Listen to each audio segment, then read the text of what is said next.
கடுமையான வெயில் அடிக்குதுங்க. எல்லா இடத்துலையும் எல்லாம் அந்த செல்சியஸ்லாம் அப்படி எகுறுது அப்படின்றாங்க. எல்லா இடத்துலையும் அதிகம்தான். 100% அடித்தது வெயில் அப்படின்றாங்க. பல மாவட்டங்களில் பல இடங்களில் வெயில் வந்து சதம் அடிக்குது. என்னங்க செய்யணும்? கன்னியாகுமரியில் அங்கே என்ன நடக்குது தெரியுமா? 12 பேருங்க. அது சாதாரண பாமர மக்கள் கிடையாது, படித்தவங்க. வெயில், கடுமையான வெயில், நீர்ச்சத்து குறைந்து பிள்ளை வந்து மரணம் அடைஞ்சிச்சு சொல்லி அவங்க பெற்றோர்கள்லாம் வந்து என்ன செய்கிறாங்க, கதறி அழக்கூடிய வந்து பழமையான கோயிலுக்கு போய் வந்திருந்தோம். குழந்தை கூட்டு போனதுனால குழந்தை இறந்துட்டான். என் குழந்தை ஒன்றும் பண்ண முடியல, வெயில் அதிகமானதுனால என்னால் பண்ண முடியல. அஸ்ஸலாமு அலைக்கும் வரஹ்மத்துல்லாஹி வபரகாத்துஹு. அன்பார்ந்த சகோதர சகோதரிகளே, செய்தியும் சிந்தனையும் என்ற இந்த நிகழ்ச்சியிலே பல்வேறு செய்திகளை குறித்து நாம் அறிந்து வருகிறோம். அந்த வரிசையில் இன்றைய தினம் தற்போது அதிகமாக இருக்கக்கூடிய வெயிலையும் அதை சமாளிப்பதற்கு மக்கள் தங்களை தயார்படுத்திக் கொள்வதற்காக செய்ய வேண்டிய அந்த தகவல்களையும், இதில் குறிப்பாக இந்த கோடைகால வெயிலிலிருந்து தங்களை தற்காத்து கொள்ள வேண்டும், அந்த வெயிலுடைய உஷ்ணத்தை தணித்து கொள்ள வேண்டும் என்பதற்காக பல்வேறு சுற்றுலா தலங்களுக்கு செல்லக்கூடியவர்கள், இன்னும் பல பேர் பார்த்தீங்க அப்படின்னா தங்களுடைய செல்ஃபோனில் பயன்படுத்தி இன்ஸ்டாகிராமு, அதே மாதிரி வந்து கூகுள் இதெல்லாம் இருக்கு இல்லைங்களா, அதை பயன்படுத்தி வித்தியாசமான ஒரு இடத்திற்கு வந்து செல்ல வேண்டும், யாருமே செல்லாத ஒரு இடத்திற்கு செல்ல வேண்டும், அங்கேயும் சென்று தங்களுடைய செல்போனை பயன்படுத்தி வித்தியாசமான செல்ஃபி வந்து எடுத்து அதை வந்து முகநூலில் வந்து பகர வேண்டும் என்ற அடிப்படையிலும் சில பேர் என்ன செய்கிறாங்க, செல்லக்கூடியவர்கள். அதனால் ஏற்படக்கூடிய விபத்து, அதனால் ஏற்படக்கூடிய உயிரிழப்புகள் இது சார்ந்தும், அதே போல் இந்த கோடை வெயிலினால் அதிகமாக வந்து வெளியே செல்ல வேண்டாம், குறிப்பாக மிக குறிப்பாக பிள்ளைகள், அவர்களை வந்து வெளியில் அழைத்து செல்ல வேண்டாம். அப்படி செல்லும் பொழுது என்ன ஆகிறது, அதுவும் ஈட் ஸ்ட்ரோக் என்று சொல்லக்கூடிய அந்த மாதிரி ஒரு நிலை ஏற்பட்டு கடைசியில் மரணம் அடையக்கூடிய ஒரு சூழல். இதையெல்லாம் குறித்த ஒரு செய்தி தொகுப்பை தான் நாம் பார்க்க இருக்கிறோம். கோடை வெயிலில் கல்லூரியில் படிக்கக்கூடிய மாணவர்கள் ஒரு 4-5 பேர் மாலை நேரத்தில் நம்ம போய் வந்து குளிச்சுட்டு வந்துடுவோம், பக்கத்தில் அறியப்பட்ட நீச்சல் குளமாக இருந்தாலோ, பொதுமக்கள் பயன்படுத்தக்கூடிய ஒரு பகுதியாக இருந்தாலோ, அந்த மாதிரி இருந்துட்டா அது பிரச்சனை இல்லை. இல்லை அரசாங்கம் வந்து இது சுற்றுலா தலம், இங்கே வந்து நீங்கள் குளிச்சிக்கலாம் என்று அறிவித்த அந்த மாதிரி இருந்தாலோ பிரச்சனை இல்லை. இவங்க என்ன செய்கிறாங்க அப்படின்னா, ஒரு வித்தியாசமான இடத்திற்கு செல்ல வேண்டும் என்று தங்களுடைய இன்ஸ்டாகிராமில், தங்களுடைய கூகுளெல்லாம் போட்டு அவங்க ட்ராக் பண்ணி ஒரு இடத்துக்கு போகிறாங்க.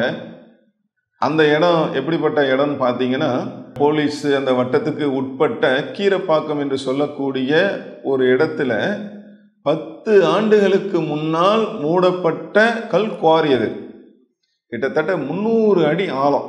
அங்கே வந்து மழை பெய்ந்த அந்த அடிப்படையில் தண்ணி வந்து அப்படியே வந்து முழுமையாக வந்து இருக்கிறது.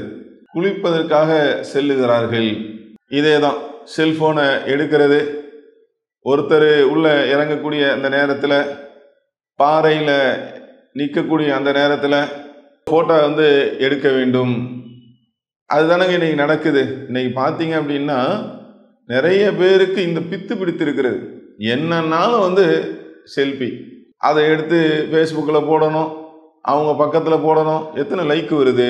இப்படி ஒரு மிகப்பெரிய ஒரு பித்து பிடித்து இன்றைக்கு அதன் பின்னால் சென்று கொண்டு வித்தியாசமாக எடுக்கணும், ரொம்ப அப்படி த்ரில்லாக எடுக்கணும். பார்க்குறோமா இல்லையா? கடைசியில் என்ன நடக்குது, செல்ஃபோனில் ஏற்பட்ட மரணங்கள் சம்மந்தமாக பேசினாலும் அது ஏகப்பட்ட செய்திகள் இருக்கிறது. அப்போ இவங்க என்ன செய்கிறாங்கன்னா, அந்த மாதிரி எடுக்கக்கூடிய நேரத்தில் பாறையில் நிற்கக்கூடிய அந்த ஒருவர் தவறு என்ன செய்கிறாரு, கால் வலிக்கு தண்ணீருக்குள் முழுகுகிறார். பார்த்த நண்பர்கள் மொத்தம் 5 பேர் போகிறாங்க, அவர்களை காப்பாற்றுவதற்காக முயற்சி எடுக்கிறார்கள், ஒன்றும் பயனளிக்கவில்லை. மொத்தத்தில் என்ன நடக்குது, ரொம்ப வருத்தமான ஒரு செய்தி, 3 சகோதரர்கள் அந்த இடத்துல வந்து இறந்து விடுகிறார்கள். செங்கல்பட்டு மாவட்டம் கீழப்பாக்கம் பகுதியில் கடந்த 10 ஆண்டுகளுக்கு முன்பு மூடப்பட்ட சுமார் 300 அடி ஆழமுள்ள கல்குவாரியில் குளிக்கச் சென்ற SRM வள்ளியம்மை பொறியியல் கல்லூரி மாணவர்கள் 3 பேர் நீரில் மூழ்கி உயிரிழந்த நிலையில் அவர்களது உடலை மீட்கும் பணியில் தீயணைப்புத் துறையினர் ஈடுபட்டு வருகின்றனர். அது சம்பந்தமாக காவல்துறை சொல்லக்கூடிய செய்தி என்னன்னா, 2 கிலோமீட்டருக்கு அந்த ரோடு என்பது கரடுமுரடான ரொம்ப நாசமான டேமேஜான ஒரு ரோடு. ஒரு 2 வீலரில் கூட என்ன செய்ய முடியாது, போக முடியாது. அந்த அளவுக்கு ரோட்டில் பயணப்பட்டு ஆர்வ கோளாறில் பயணப்பட்டு நம்ம ஒரு வேதனையில் தான் சொல்கிறோம். போன உயிர் போய்விட்டது, அதுக்காக நம்ம இறைவனத்தில் பிரார்த்தனை செய்வோம். ஆனால் இது போன்ற இளைஞர்கள் அதுபோல் இளைஞிகள் அவர்களுக்கு இழப்பு ஏற்பட்டு விடக்கூடாது என்பதற்காகத்தான் இதெல்லாம் நம்ம பேசுகிறோம். 10 ஆண்டுக்கு முன்னால் மூடப்பட்ட கல்குவாரி அந்த லோக்கலில் உள்ள மக்களே அது பயன்படுத்துவது இல்லை. இவங்க காலேஜில் படிக்க வந்தவங்க பெற்றவங்களாம் எந்த அளவுக்கு அவங்கள ஒரு கனவோடு படித்து வருவார், குடும்பத்தை தூக்கி நிறுத்துவார் என்றெல்லாம் மிகப்பெரிய ஒரு எண்ணத்தோடு ஒரு கனவோடு கஷ்டப்பட்டு தான் அவங்கள படிக்க வச்சாங்க. கொஞ்சம் கூட ஒரு பொறுப்பில்லாத ஒரு தன்மையில் குளிப்பதற்கு எவ்வளோ வழி இருக்குங்க, வெப்பத்தை தணித்துக் கொள்வதற்கு எவ்வளோ வழிகள் இருக்கிறது. இந்த மாதிரி சென்று அதில் 3 பேர் அந்த இடத்துலையே இறந்து, அப்புறம் தீயணைப்பு துறையெல்லாம் மீட்கப்பட்டு அது ஒரு பக்கம் நடக்குதுன்னு வைங்க. இதில் எச்சரிக்கை செய்தி என்னன்னு பார்த்தீங்கன்னா, வெயில் அடிப்பதிலே ரெக்கார்டு அப்படின்றாங்க. கடுமையான வெயில் தான், அதில் மாற்று கருத்து இல்லை. ஆனால் கொஞ்சம் நிதானமாக என்ன செய்யணும், அதை தனித்து கொள்ளதான் வேண்டும், அதற்கான முன்னெச்சரிக்கைகளை செய்து கொள்ளதான் வேண்டும். அதில் மாற்று கருத்து இல்லை. இப்போ அரசாங்கம் சொல்லியிருக்கிறாங்கல்ல, அறிவிக்கப்பட்ட சுற்றுலா தலங்கள் இருக்குல்ல, இல்லை நம்மளுடைய உயிருக்கு நம்மளுடைய உடைமைகளுக்கு பாதுகாப்பான ஒரு இடம் இருக்குல்ல, அபாயகரமான இடம் இல்லாமல் பாதுகாப்பான இடத்துக்கு சென்று என்ன செய்யலாம், நம்ம குளித்து கொள்ளலாம், வெப்பத்திலிருந்து நம்ம காத்து கொள்ளலாம். அது இல்லாமல் இப்படி ஒரு முடிவெடுக்கலாமா? இன்ஸ்டாகிராமில் கூகுளில் பார்த்துட்டு யார்கிட்டையும் கேட்கல, எதுவும் பண்ணலை, போய் இன்னைக்கு 3 உயிர்கள் பறிபோய் இருக்கிறது என்பது ரொம்ப ஒரு வருந்தத்தக்க ஒரு செய்தியாக இருக்கிறது. அது மட்டும் இல்லைங்க, கன்னியாகுமரியில் அங்கே என்ன நடக்குது தெரியுமா? 12 பேருங்க, அது சாதாரண பாமர மக்கள் கிடையாது, படித்தவங்க. முன்னாடி சொன்ன செய்தியும் காலேஜில் படிக்கக்கூடிய அந்த மாணவர்கள் பாருங்க. இங்கே பார்த்தீங்கன்னா அவங்களும் மருத்துவ கல்லூரியில் பயிற்சி எடுக்கக்கூடிய மருத்துவர்கள், படிக்கக்கூடியவர்கள். 12 பேர் என்ன செய்கிறாங்க, திருச்சியிலேருந்து திருமண நிகழ்ச்சிக்காக கன்னியாகுமரிக்கு போகிறாங்க. போனால் அங்கே உள்ள கடற்கரைக்கு போவோம், குளிப்போம். லெமூர் என்று சொல்லக்கூடிய அந்த கடற்கரை பகுதி, அங்கே அதனுடைய தன்மை என்ன, அது அபாயகரமான இடம் என்று எச்சரிக்கை பதாகை போர்டெல்லாம் வைக்கப்பட்டிருக்கிறது. ஆர்வ கோளாறில் ஆர்வ மிகுதியால் அங்கே போய் இறங்கி ராட்சச அலைகள், அதான் சொல்கிறாங்க செய்தியெல்லாம் நீங்கள் பார்த்தீங்கன்னா, ராட்சச அலைகள் 4 பேரை இழுத்துட்டு போகுது, மரணம் அடைந்து விடுகிறார்கள். தென் மாவட்ட கடலோர பகுதிகளில் கடல் சீற்றத்துடன் காணப்படும் என வானிலை மையம் எச்சரிக்கை விடுத்துள்ள நிலையில் குமரி அருகே கடலில் மூழ்கி 8 பேர் உயிரிழந்து உள்ளனர். தென் மாவட்ட கடலோர பகுதிகளில் கடல் சீற்றம் கொந்தளிப்பு அதிகமாக காணப்படும் என்பதால் ரெட் அலர்ட் எச்சரிக்கை விடுக்கப்பட்டது. வானிலை மாற்றம் காரணமாக கடல் அலைகள் 1.5 மீட்டர் உயரம் வரை எழக்கூடும் என்பதால் பொதுமக்கள், சுற்றுலா பயணிகள் கடலில் இறங்கி குளிக்க வேண்டாம் என குமரி மாவட்ட நிர்வாகம் அறிவுறுத்தி இருந்தது. இந்நிலையில் தேங்காய்பட்டணம் கடற்கரையில் தனது தந்தையுடன் விளையாடி கொண்டிருந்த 7 வயது சிறுமி ஆதிஷா அலையில் சிக்கி உயிரிழந்தார். குளச்சல் அருகே கோடிமுனை கடற்கரைக்கு சென்ற சென்னையை சேர்ந்த மனோஜ்குமார் மற்றும் விசூஸ் ஆகியோர் கடலில் மூழ்கி உயிரிழந்தனர். இந்த சோகம் மறைவதற்குள் தனது நண்பரின் திருமணத்திற்காக வந்திருந்த பயிற்சி மருத்துவர்கள் 5 பேர் லெமூர் கடற்கரையில் கடல் அலையில் சிக்கி உயிரிழந்தனர். மீட்கப்பட்ட 3 பேருக்கு மருத்துவமனையில் சிகிச்சை அளிக்கப்பட்டு வருகிறது. 24 மணி நேரத்தில் கடலில் மூழ்கி 8 பேர் உயிரிழந்த சம்பவத்தை தொடர்ந்து குமரி மாவட்ட கடற்கரை பகுதிகள் முழுவதும் ரோந்து பணியில் ஈடுபட காவல்துறையினருக்கு மாவட்ட காவல் கண்காணிப்பாளர் சுந்தரவதனம் உத்தரவிட்டுள்ளார். அதீத அலை எழுச்சிக்கான எச்சரிக்கையை வானிலை மையம் மேலும் நீட்டித்துள்ளதால் பொதுமக்களும் சுற்றுலா பயணிகளும் கடலில் இறங்குவதை தவிர்க்க வேண்டுமென தமிழக அரசு கேட்டுக்கொண்டுள்ளது. ஒரு தற்காத்து கொள்ளலாம், அங்கே எச்சரிக்கையாக இருந்திருக்கலாமே. அரசாங்கம் அவங்க எல்லாம் தெளிவுபடுத்தி தானே வச்சிருக்கிறாங்க, இந்த பகுதிக்கு வரக்கூடாது, மக்கள் இந்த பகுதியை பயன்படுத்தக்கூடாது இதில் வந்து இந்த மாதிரி நிகழ்வுலாம் நடக்குதுன்னு தானே எச்சரிக்கை தானே வச்சுருக்கேன். அதையும் தாண்டி நாங்கள் செல்வோம் அப்படின்னா என்ன சொல்கிறது? இதுக்கு பேர் என்னதுங்க? தைரியமா? துணிச்சலா? இதுக்கு பேர் முட்டாள்தனம் இல்லைங்க. தைரியம்னா அது வேறங்க, துணிச்சல்னா அது வேற.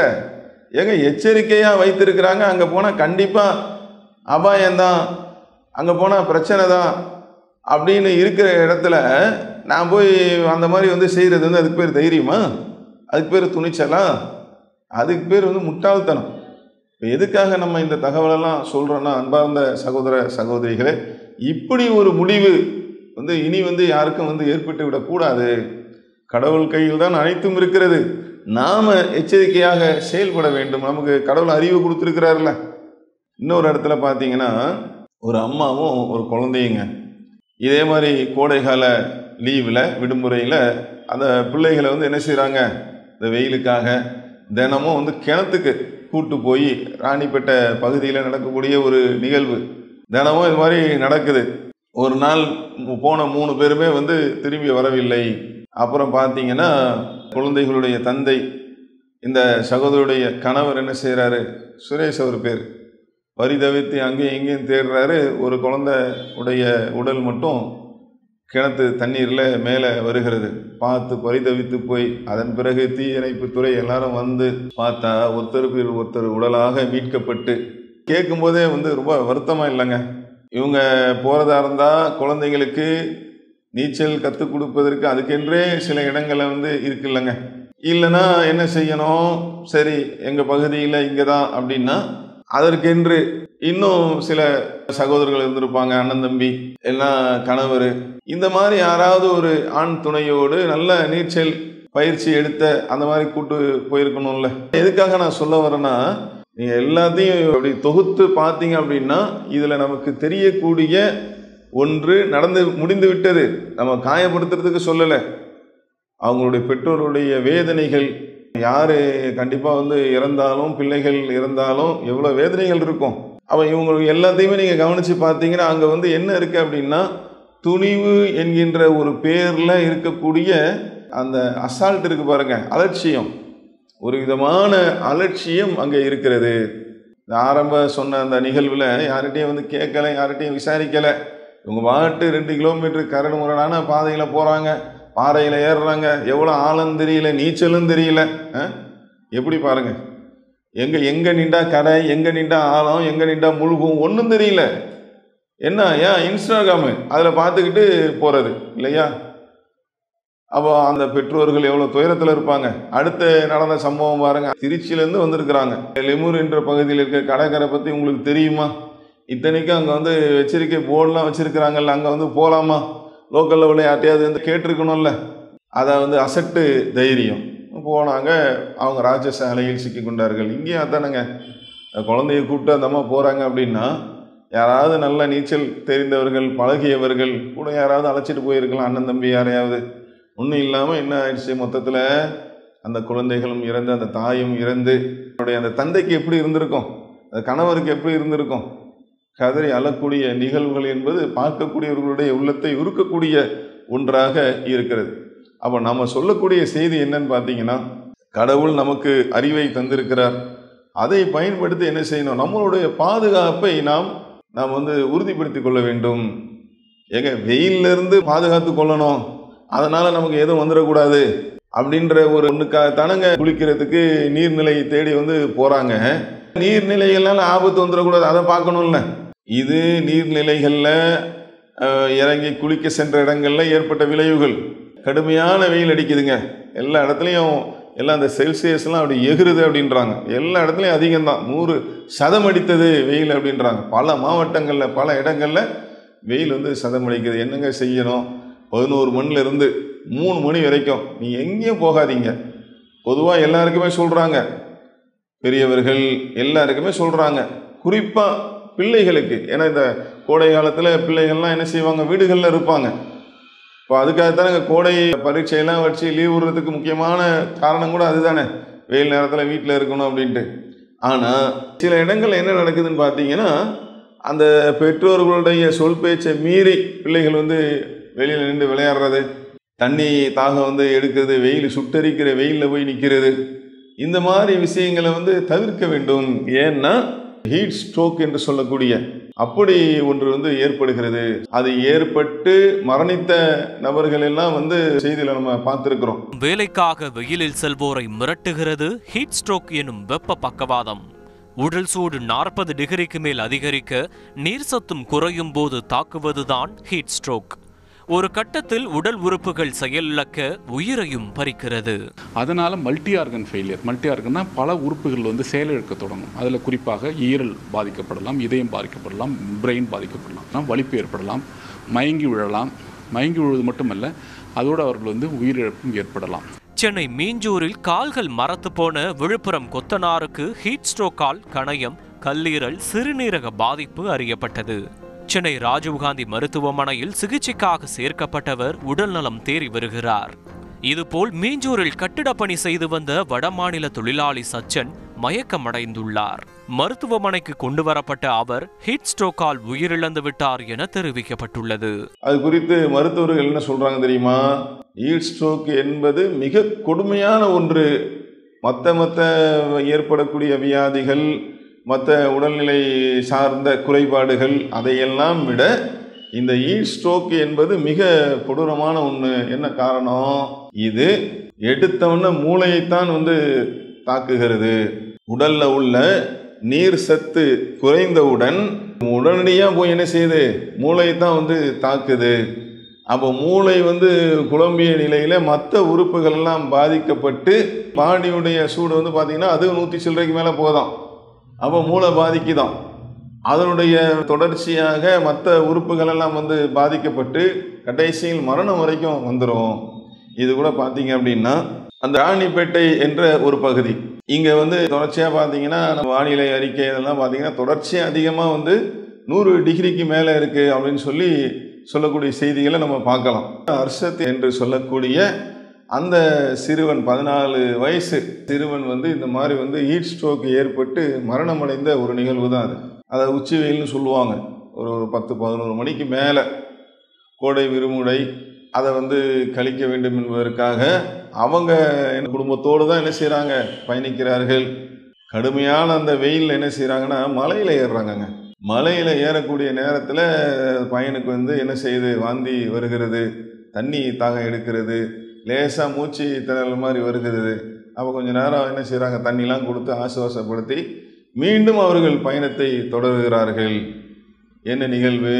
தந்தையின் கை பிடித்து நடந்து கொண்டிருந்த அந்த சிறுவன் அவன் இந்த நிலையில் வந்து மரணம் அடைகிறார். எழுப்பி பார்க்குறாங்க, எழுந்திருக்க மாட்டுறாரு. ஏன்னா மலையில் இல்லை, அங்கேருந்து கீழே கொண்டு வருவதற்கே 1/2 மணி நேரத்துக்கு மேலே ஆயிடுச்சு. அதுக்கப்புறம் மருத்துவமனை அங்கெல்லாம் போனால் என்ன சொல்கிறாங்க? இவங்க வந்து இறந்துட்டாங்க. என்ன காரணம்? அதே தான், வெயில், கடுமையான வெயில், நீர்ச்சத்து குறைந்து பிள்ளை வந்து மரணம் அடைஞ்சிச்சு சொல்லி அவங்க பெற்றோர்கள்லாம் வந்து என்ன செய்கிறாங்க? கதறி அழக்கூடிய வந்து பழமையான கோயிலுக்கு போய் வந்தோம். குழந்தை கூட்டு போனதுனால குழந்தை இறந்துட்டா. என் குழந்தை ஒன்றும் பண்ண முடியல. வெயில் அதிகமானதுனால என்னால் பண்ண முடியல. இந்த மாதிரி இப்போ எதுக்காக நான் சொல்கிறேன்? இது ஒரு சின்ன உதாரணம், நடந்த சம்பவம். இப்போ தேவையில்லாமல் வந்து வெயிலில் வந்து போகிறது, அவசியம் இல்லாமல் போக வேண்டாம். ஒன்றும் ஆகாது, நாங்கள் வந்து போவோம், நாங்கள் எவ்வளோ வந்து பார்த்துட்டோம், நாங்கள் எத்தனை வெயிலையோ பார்த்துட்டோம் அப்படின்னு சொல்லி அப்படிலாம் இருக்கா இல்லையா? வெளியில் செல்வதை குறைத்து கொள்ளக்கூடிய பிள்ளைகள் விளையாட்டுக்கு செல்வதை அவர்களுக்கு புரிய வைத்து வெளியில் செல்லக்கூடாது என்று. ஏன்னா பாதிப்பு வந்துருச்சுன்னா ஒட்டுமொத்த குடும்பத்துக்கு தானங்க பாதிப்பு இல்லையா? ஒரு குடும்ப தலைவனாக இருக்கிறாரு, அவருக்கு பாதிப்புனா ஒட்டுமொத்த குடும்பமும் பாதிக்குது. ஒரு பிள்ளைக்கு ஒரு பாதிப்புனா ஒட்டுமொத்த குடும்பமும் அதன் பின்னால் இருக்க வேண்டிய ஒரு நிலை இருக்கா இல்லையா? ஒட்டுமொத்த குடும்பத்துக்கு தானே பாதிப்பு. அப்போ இதையெல்லாம் வந்து என்ன செய்யணும்? நம்ம கவனத்தில் வைக்கணும். என்ன சொல்கிறாங்க மருத்துவர்கள்? அதை தாண்டி நீங்கள் அவசியம் போகணும் அப்படின்னா நீங்கள் என்ன செய்யுங்க? நீங்கள் அதற்குரிய உபகாரத்தோடு வந்து போங்க. வெயிலில் வந்து அதற்குரிய அந்த இதெல்லாம் போட்டு மறைத்து கொள்ளுங்கள். அது ரொம்ப ஆடைகளை வந்து இறுக்கமாக வந்து இன்னைக்கு அது ஒன்று இருக்குது. அப்படி ஒரு கலாச்சாரம். தடியில் பேண்ட்டு, காற்று வந்து அந்த ஆடையே வந்து பார்த்தீங்கன்னா, சட்டையும் பார்த்தீங்கன்னா மருத்துவர்கள் என்ன சொல்கிறாங்க தெரியுமா? அப்படி கொஞ்சம் லூஸாக போடுங்க. எதுக்காகனா அந்த காற்று சென்று வருவதற்கு, காற்றுறதுக்காக சொல்கிறாங்க. கொஞ்சம் லூஸாக போடுங்க. வெயிலில் போக வேண்டிய சூழல் ஏற்பட்டால் ஆடைகளை என்ன செய்யுங்க? கொஞ்சம் லூஸாக போடுங்க.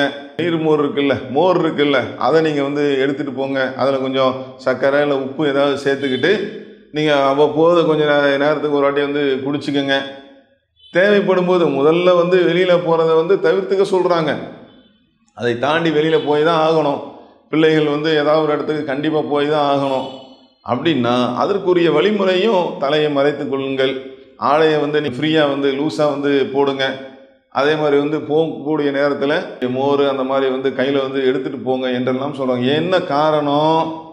இதையெல்லாம் செய்ய தவறினால் அந்த வெப்பத்தின் காரணமாக அதன் தாக்கம் ஏற்பட்டால் உடலில் உள்ள அந்த நீர் சத்து குறைந்தால், ஏன்னா அதிகமாக வேர்வை வெளியே போது பாருங்கள், உடலில் வந்து உஷ்ணத்தை வந்து அதிகப்படுத்தி அது போய் மூளையை சென்றடைந்து தாக்கத்தை அங்கே தான் போய் மூளை தான் முதல்ல வந்து தாக்கப்படுவதாக சொல்கிறாங்க. இந்த ஹீட் ஸ்ட்ரோக் என்று சொல்லக்கூடிய அந்த விஷயத்தில் மூளை தான் வந்து தாக்கப்படுது. அதனால தான் இது ரொம்ப கொடுமையான ஒன்று அப்படின்றாங்க. அதனால் வந்து பல்வேறு பாதிப்புகள், உயிரை இழக்கக்கூடிய ஒரு சூழல் என்றெல்லாம் சொல்லுகிறார்கள். அப்போ இதையெல்லாம் கவனத்தில் வைத்து இந்த கோடை காலத்தில் நம்ம வாழ்ந்து கொண்டு இருக்கிறோம். ஒரு பக்கம் நம்ம வெளியில் போகாமல் முடிஞ்ச அளவுக்கு நம்மளை தற்காத்து கொள்ளணும். அப்படி வெளியில் போகக்கூடிய சூழல் ஏற்பட்டாலும் மருத்துவர்கள் சொல்லக்கூடிய அந்த வழிமுறையை நாம் வந்து பின்பற்ற வேண்டும். இன்னொரு பக்கத்தில் கோடை உஷ்ணத்தை தணிக்க போகிறோம், கோடை வெப்பத்தை தணிக்க போகிறோம் என்று சொல்லி ஆங்காங்கே இருக்கக்கூடிய நீர்நிலைகளுக்கு செல்லக்கூடியவர்கள் அவங்களும் என்ன செய்யணும்? கவனமாக வந்து கையாளணும்.